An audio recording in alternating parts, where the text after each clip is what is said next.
And Industry Minister Melanie Joly says Canada is fighting back against the current unjustified and unlawful tariffs. In a post on social media, Joly says it will be with retaliatory actions, strong domestic support packages, and big moves to diversify our trade. She goes on to say that the country's steel and aluminum workers deserve Ottawa's full commitment for the current tariffs and potential future tariffs. Let's bring in Keanin Loomis, President and CEO of the Canadian Institute of Steel Construction. Keanin, thanks for making the time. Good afternoon, Renee. So, 50% tariff on steel. What would this do to the Canadian steel industry? Well, it would certainly introduce a lot more anxiety than we're going through right now.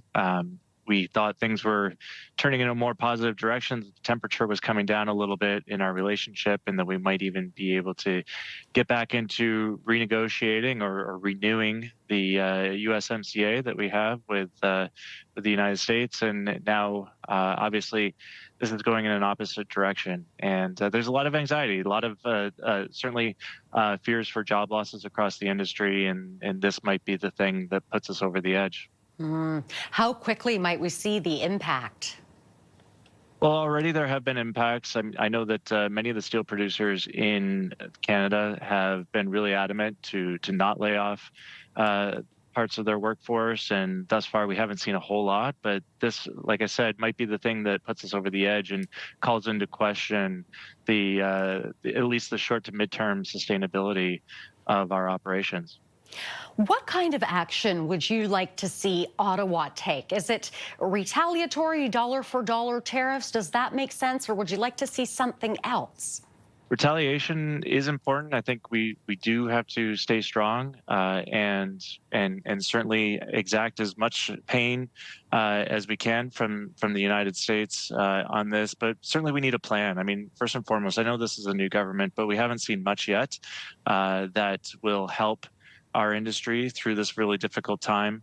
And, we need to as well have a real focus on domestic procurement. While we're trying to, maintain our access to the U.S. market, we need to know that projects that are being done here, infrastructure dollars that are being spent here, especially taxpayer dollars that are being spent here, are using Canadian fabricators and Canadian steel to the best extent possible.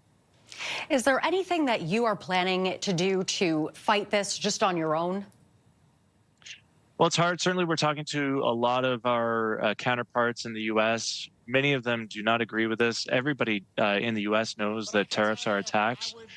Really, only a couple entities. These are, steel producers in the U.S. who have outsized influence with the Trump administration. They're the only ones that are going to be benefiting from this at the expense of the rest of the U.S. And Canadian economy. So I think continuing to do that. I'm, speaking at a conference of American pipe distributors next week, trying to, it's the change is going to come from the inside. It's hard for us, as Canada, to exert the type of pressure that we need, but to help Americans wake up to the fact that this is punishing them as much as it is us. All right, we will leave it there. Keanin, thank you very much for being here with us. That is Keanin Loomis, President and CEO of the Canadian Institute of Steel Construction.